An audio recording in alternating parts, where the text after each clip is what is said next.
history helps sometimes, perspective it can lend. This whole pandemic thing is new to us, but it's not new to America. A century ago, in November of 1918, Woodrow Wilson was president. Tiger Rag and I'm Chasing Rainbows spun on the phonograph. And Tarzan of the Apes had been all the rage at the picture show before the theaters closed for the Spanish flu. This time, 102 years ago, H1N1 was on a killing spree all across America. It would eventually leave more than 600,000 people dead in our nation of 100 million Americans.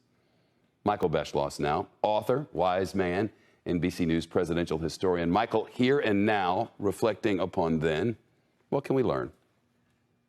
Well, what we can learn is that during a century, we didn't learn that much because what happened was that in 1918, Woodrow Wilson, just as you were saying, Shep, didn't have a national policy on things like masks and social distancing. So basically, people decided what to do almost locality by locality, and the result was this thing spread really badly.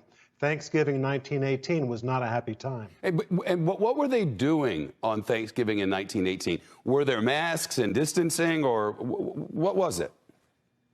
Some people were, but most people were not. And there was something called the Anti-Masking League in San Francisco and elsewhere, people who thought that this was an unfair intrusion of the federal government. What does that sound like? Well, nothing I've ever heard of.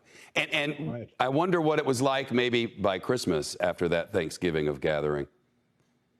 Well, there were a lot of big gatherings, including even in Washington, D.C., and the result was that every time there was one, this really spread. There were some parades, for instance, Thanksgiving parades, where some people wore masks, some did not, and there was no social distancing.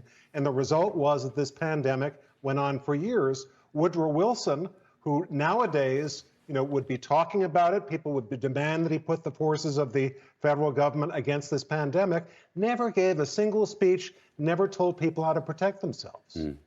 Wow. Michael Beschloss, happy Thanksgiving to you and your family. Happy Thanksgiving to you. Be well.